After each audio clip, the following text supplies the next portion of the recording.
Baik, Assalamualaikum warahmatullahi wabarakatuh dan salam sejahtera. Anda bersama saya Janah Jaidar dan pada kali ini Suara TV membawakan anda bersama-sama saya berhari ini ialah Datuk Hajah Zuraidah Kamaruddin, iaitu seorang timbalan Presiden Muafakat Nasional. Dan untuk pengetahuan orang ramai di luar sana, Datuk Hajah Zuraidah pernah menjadi menteri di Kementerian Perumahan dan Kerajaan Tempatan dan Kementerian Peladangan dan Komoditi sebelum ini. Baik, Assalamualaikum, terima kasih Datuk kerana sudi menerima kehadiran Suara TV pada hari ini. Okey, Alhamdulillah. Baik. Dah lama tak ada macam Sihat?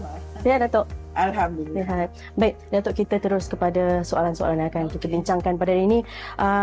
Kita tahu Datuk pernah menjadi pemimpin Parti Keadilan Rakyat, termasuk menjadi Ketua Wanita PKR dan juga Naib Presiden Parti tersebut. Jadi mungkin boleh kongsikan bersama penonton di luar sana mengapa Datuk menyertai PKR dan kemudiannya meninggalkannya. Silakan Datuk. Okey, Alhamdulillah, ala kulli hal pada saya yang pentingnya di mana saya berada, I must do my best. That's very important.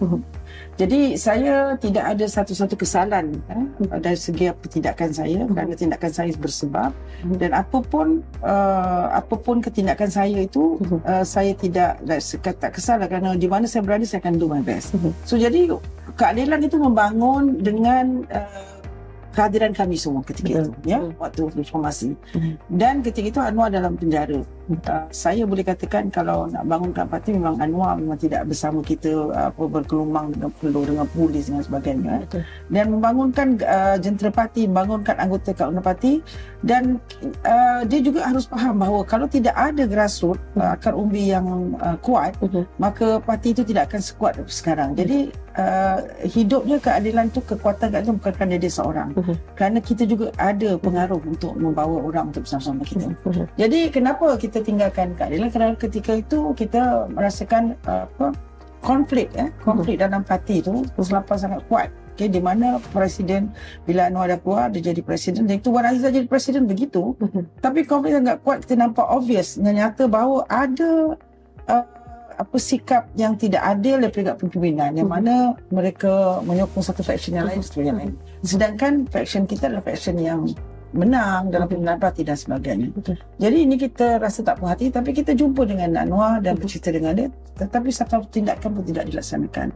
Selain daripada saya personally, selain daripada isu pribadi beliau, saya tak nak mention, itu saya tepikan, tapi saya bersikap profesional dari segi gerak kerja. Jadi sekarang hari ini terbukti apa yang dia lakukan sebagai Perdana Menteri ke-10, bahawa apa yang dia cakap semua tak bikin. Kita lihat bahawa yang saya juga sekarang tertanya-tanya, dia selama 24 tahun atau 20 tahun sangat bercita-cita sangat nak jadi Perdana Menteri. Tapi kenapa bila dapat jawatan Perdana Menteri, dia tidak boleh dapat keluarkan satu polisi yang mantap untuk negara ini dalam 8 bulan. Dalam 8 bulan. Jadi sebab-sebab inilah membuat kami tinggalkan Parti Keadilan, kerana kita tidak bersetuju sikap pemimpin yang sudah tidak mengikut prinsip asal, dan sikap pemimpin yang tidak berlaku adil kepada anggota, dan sikap pemimpin yang pilih kasih, dan sikap pemimpin yang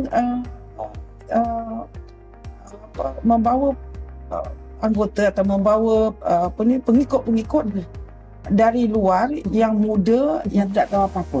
Jadi ini memang menjadi satu kekecewaan bagi kita orang lah. Jadi sedangkan saya jadi naib presiden keadilan, saya dipilih. Jadi kalau orang kata sayang jawatan, dia takkan tinggal jawatan tu kerana jawatan tu tinggi, dapat banyak kemudahan dan sekiranya ada privilege. Jadi adakah Datuk menyatakan secara tidak langsung, tadi Datuk ada sebut mungkin berkenaan dengan sedikit unsur-unsur peribadi pada kepimpinan tertinggi tersebut. Adakah Datuk merasakan parti itu membawa individu tertentu sahaja untuk highlightkan ataupun sebenarnya apa? Bahawa individu seperti yang ada latar belakang gangster, individu yang telah terbukti, dan mereka yang tidak struggle dengan kita. Jadi ini yang akan merosakkan nama dia dan juga nama parti. Jadi itu satu perkara yang saya rasa patut diterima, dan juga melantik orang lama yang bersama beliau yang tidak, saya rasa tidak menyumbang tetapi menjadi orang yang membuat aduan-aduan dan sebagainya dan meletak mereka jawatan yang tertentu. So dari satu angle peribadi juga, saya sendiri bertemu dengan Datuk Seri Anwar Ibrahim. Saya nak tanya dengan beliau tentang tuduhan-tuduhan yang apa yang dilemparkan terhadap kepada beliau dan sebagainya, yang ketika ini kata orang dia tak pernah menidakkannya dan sebagainya kan. Dan saya juga ada beberapa orang yang bertemu dengan saya dan saya pernah bertemu dengan beliau sebelum pilihan raya 13 setelah saya PRU 13. Saya tanya dengan beliau, adakah perkara ini betul dan sebagainya, tapi Anwar kan, so jadi dia cakap budak tu jahat lah dan sebagainya ini. So saya kata saya tak maulah, saya tak nak dengar panjang-panjang cerita. Semoga saya nak rugikan diri saya di akhirat kelak. Saya tak nak Allah Ta'ala tanya saya dah lepaskan diri saya, itu saja. Itu saya punya objektif jumpa adalah untuk lepaskan. Kalau tak, saya rasa bersalah untuk bekerja di bawah pimpin begitu kan. So jadi saya memang jumpa dengan beliau dan cakap dengan beliau begitu. Baik, Datuk, sebagai orang yang telah pun melalui sepak terjang politik dalam Pakatan Harapan, apa mungkin pandangan Datuk terhadap kerajaan campuran hari ini, PH dan juga BN sekarang dalam membangunkan negara pada hari ini? Saya ingat pada prinsipnya untuk UMNO bergabung dengan UMNO dan UMNO bergabung dengan DAP itu memang rakyat tak boleh terima dan kita juga rasa terkejut. Tapi namun demikian, dalam deep in my heart hati saya fikirkan bahawa Anwar yang beroratari, berceramah, mengatakan bahawa bawa reformasi dan sebagainya. Saya dalam hati saya mungkin adalah sedikit yang akan dapat bawa perbezaan, boleh dapat reform. Kerana waktu 22 bulan saya bersama PH dulu, mungkin tidak banyak dapat kita buat reformasi, agenda reformasi tak boleh diangkat dan sebagainya. So jadi saya harap ketika itu bahawa Anwar mungkin mampu membawa sedikit perubahan. Tapi yang mengecewakan, dia semua lihat sekarang, saya tak tahulah sama ada benar ke tidak, because I don't follow all this social media. Daripada pendapat saya dan apa penghematan saya juga, saya lihat juga daripada apa yang saya terima daripada pandangan orang ramai, bahawa seolah-olah kerajaan ini kerajaan yang sangat-sangat gagal sekali. Saya sendiri rasa this is the worst government that we ever had in the country. Kerana campuran falsafah yang berbeza. Dalam PH itu dah falsafah berbeza lah dengan DAP kat situ, keadilan di situ. Lepas campur dengan UMNO, falsafah berbeza. Dan ini just untuk mereka mendapatkan jawatan sebagai kerajaan. So, jadi saya rasa this is a failed government, even though saya rasa rasakan mungkin adalah dapat perubahan tapi mengecewakan. That was my hope, because orang dah 25 tahun mengharap jadi Prime Minister, there should be something great that he going to announce, going to say, tapi tidak dapat. Dan saya juga memikirkan bahawa saya kecewa juga kerana apabila ada kenyataan yang mengatakan bahawa ni baru lagi Anwar pernah jadi menteri dalam kerajaan BN 17 tahun pertama dia. Dan Zaid Hamidi berapa tahun diorang ni semua lama. Saya berpolitik 25 tahun saja, mereka dah berkurun-kurun dan pegang kerajaan berkurun-kurun juga. Jadi kenapa ni tak boleh menggembeling dan membawa ke arah tuju yang jelas pada kerajaan sekarang. Jadi kalau nak kata, dan juga Anwar yang selalu berkata, atau yang lain juga lah yang manifesto dan sebagainya, hari ni saya menang, besok minyak turun, dia kan ada dalam kerajaan dahulu. It's not easy to change. Saya dah pernah jadi dalam kerajaan, it's not easy to even change one word in the perlembagaan. Kalau kita nak tukar polisi dan sebagainya, it takes time. Kadang-kadang dulu saya dalam parlimen, saya rasa kenapa lah Lim Kit Siang cakap benda sama.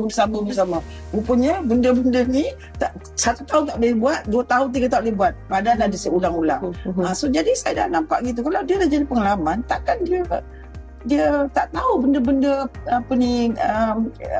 protokol, burokrasi dalam kerajaan kan. So patut itu dia tahu. And he's supposed to guide the rest. Jadi yang dalam kabinet dia sekarang, yang ada orang UMNO yang dah pengalaman, dia sendiri dah pengalaman, dan juga ada juga orang PH yang pengalaman juga dalam situ. So bagaimana mereka tidak boleh membuat satu perancangan yang mantap untuk negara kita. Dan ini saya lihat adalah kegagalan PMX dulu sendirilah, because tidak mampu untuk memimpin. Jadi orang ni dah ada pengalaman tapi tidak mampu untuk memimpin. Dia cacam apa lah. Baik, tadi Datuk ada sebut dari segi politik, semua orang tahu PH dan juga BN membawakan ideologi dan juga idealisme yang begitu berbeza, sangat ketara. Jadi pendapat Datuk, adakah gabungan ini boleh bertahan atau salah satunya nanti akan terkorban? Ini kerana mereka membentuk kerajaan atas dasar menjaga kepentingan masing-masing. Jadi satu ketiga bila mereka berdepan dengan keadaan yang menjejaskan kedudukan mereka masing-masing. So mereka akan tidak segan dan tidak malulah untuk melepaskan diri mereka ke, untuk menarik diri ke dan sebagainya. Maksudnya akan ada yang terkorban bagi Datuk sendiri? InsyaAllah. Ya. Okey, baik Datuk. Datuk, kita tahu berpengalaman sebagai seorang menteri di bawah Pakatan Harapan, dan kini di Perikatan Nasional. Parti mana yang Datuk lihat agak sukar untuk dipenuhi dalam jangkaan politik Datuk sendiri sebenarnya? Maksudnya adakah antara Pakatan Harapan dan juga Perikatan Nasional ini mana satu yang Datuk rasakan sukar untuk jangkaan politik mereka, jangka hayat mereka? Okey, saya ingat PHBN inilah yang susah nak di kesinambungannya, maksudnya it's not sustainable lah. Pasal apa berbeza, cara berbeza dan kepentingan masing-masing semua berbeza. Betul. Jadi it's not feasible. So tak sustainable. So tapi kalau PN itu nampak sedikit lebih sustainable because PAS is quite stable and bersatu in a way, walaupun grassroots dia masih lagi longgar dan sebagainya, tapi dia punya hala tuju tu nampak jelas. So dan gerakan di situ sebagai satu multiracial party. So I think PN tu lagi nampak, walaupun mungkin tak sekuat lagi, tetapi nampak tersusun dan teratur, lebih mempunyai potensi untuk ni ke depan. Jadi maksud Datuk, kalau Pakatan Harapan ini agak sukar, mungkin spesifiknya Datuk menyebut Pakatan Harapan itu adalah di dalamnya ada DAP. Adakah maksud Datuk? Saya pengalaman juga itulah. Waktu saya dalam kerajaan, waktu kita dalam berkempen reformasi, lawan, semua okey lah, fine Pasal kita on the road and all those things. Jadi kita dah menang. Bila dalam kerajaan, kita lihat bagaimana kelakuan mereka lah dalam mementingkan agenda masing-masing. So parti politik ada agenda masing-masing. Jadi di dalam kerajaan itu, waktu kita dalam reformasi tak apalah tu, pasal tu cara kita lawan apa whatever kan. So tapi bila dalam kerajaan tu nampak sangat jelas mereka juga mementingkan parti mereka, agenda masing-masing. Jadi bila parti-parti ini ada agenda masing-masing, jadi tak mudah untuk Tun ketika itu untuk mentadbir kabinet ketika itu. Jadi so saya lihat for the first time, because saya ni orang progresif yang suka multiracial party. So jadi saya for the first time dalam kabinet tu, waktu satu hari saya duduk, saya tengok cara DAP dan sebagainya. Dalam hati saya kata, padanlah si UMNO ni benci DAP. That was the first time in my life I was telling, padanlah UMNO ni benci DAP. Itu perasaan saya tau. So jadi saya juga kecewa dengan parti DAP ni, kerana mereka lah yang mengendalikan manifesto kita PRU kan. Macam-macam lah dalam manifesto tu. So di antara manifesto yang melibatkan saya sebagai Menteri Kemurahan dan Kerajaan Tempatan, because saya pun tak tahu saya akan dapat kementerian itu Jadi waktu mereka buat manifesto tu, saya pun okey lah. Jadi di antaranya adalah untuk membina rumah 1 juta rumah. Okey, tak apa, dalam 10 tahun. Itu saya buat perancangan dan buat paper, mereka support. Tapi satu yang mereka selalu war-warkan adalah untuk memenang hati orang bukan Melayu, adalah untuk mengadakan pilihan raya kerajaan tempatan, local government election. Okey, itu memang dia jual itu untuk menarik pengundi bukan Melayu. Tapi saya nak sebut kat sini kepada pengundi-pengundi bukan Melayu, terutamanya I hope they listen to this interview, because waktu saya membawa agenda kabinet, agenda paper untuk local government election, saya sebagai seorang menteri, saya bertanggungjawab untuk melakukan melaksanakan manifesto yang telah kita janji. Saya orang yang tepat berjanji dan pegang pada janji. Jadi bila saya buat paper untuk local government election, of course saya ada formula dia untuk menangani perkara-perkara yang mereka kuatiri, orang mereka kuatiri. So jadi tidak seorang dalam kabinet tu yang daripada DAP, baik Lin Guang Eng ke, Anthony Loke ke, siapa lagi dalam tu? Gobind Singh. Lagi siapa lagi ada tu? Tak satu sama Bin. Tak satu orang pun menyokong saya dalam kabinet tu. Tak berani untuk kata kita dah janji ada manifesto, jadi kita kena laksanakan. Kalau tak boleh laksanakan, kita tengok macam mana. Tak satu orang pun berani untuk menyokong saya. Inilah hipokrit besar ni DAP ni. So memang Tun tak sukuk, kerana Tun belum dengar lagi saya punya formula dan sebagainya. Jadi oleh kerana itu nampak sah benar dia nak protect their position, mempertahankan kedudukan sebagai menteri. Dia enjoying as menteri dan sebagainya. So saya ingat dia tak dipakai. So pada keduanya, bila saya menjadi menteri pembangunan tempatan, dalam portfolio saya termasuk menjaga kampung-kampung Cina. Kita ada 122 ada, saya tak ingat dia figure.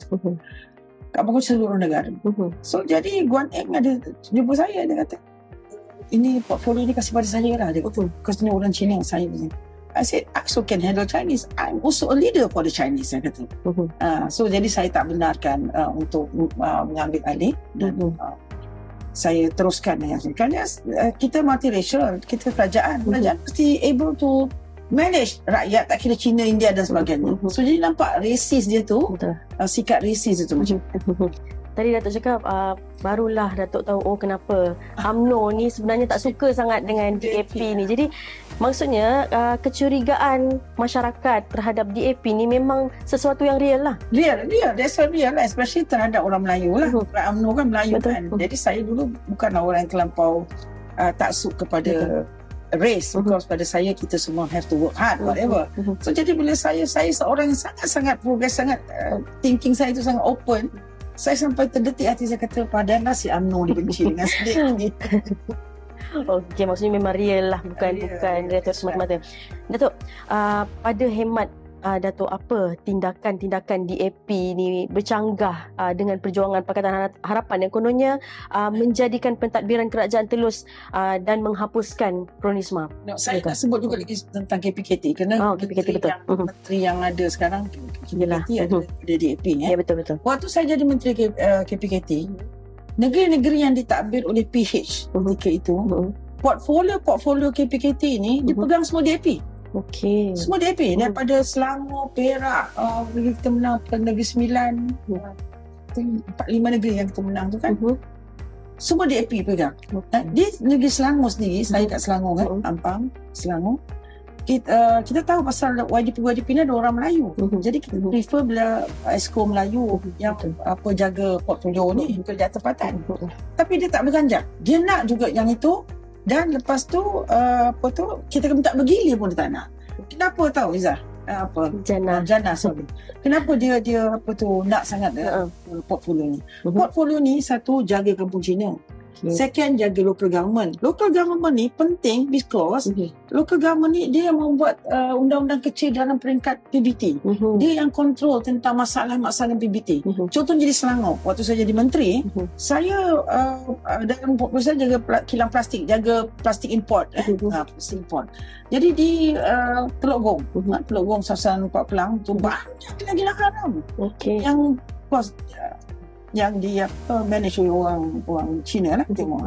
So di situ banyak yang memang kilang haram yang saya cuba selaraskan dan berhenti dan sebagainya.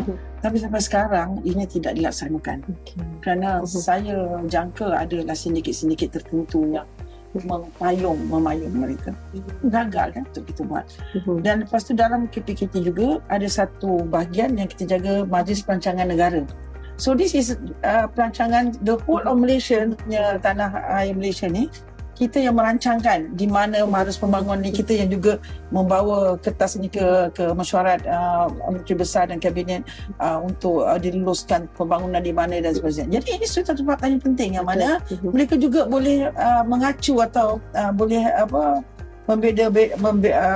menentukan tempat-tempat yang mereka nak bangunkan perumahan, tempat-tempat bangunkan port dan sebagainya. So jadi it's very dangerous sebenarnya. It's very dangerous untuk kita punya negara kita. Jadi berkaitan isu KPKT ni, mungkin Datuk kita nak sebut lebih dalam lagi, mungkin ada pihak-pihak tertentu yang akan terasa. Tapi bagi Datuk, adakah ini bercanggah dengan perjuangan Pakatan Harapan yang DAP lakukan sekarang ini, yang mereka lakukan menghapuskan kronisme dan sebagainya? Sekarang because mereka dah tidur satu katil satu bantal lah. Tapi saya tak believe orang cakap tidur satu bantal mimpi lain. Memanglah mimpi malam lain. Nobody mimpi the same. Whatever itu satu bantal ke satu bantal pun memang mimpi different. So I think pepatah tu is wrong lah. So anyway, tapi isunya sekarang because bila mereka bergabung sama-sama, semua sibuk untuk menjaga kepentingan sendiri dan sebagainya. So jadi tidak melihat cara halus itu.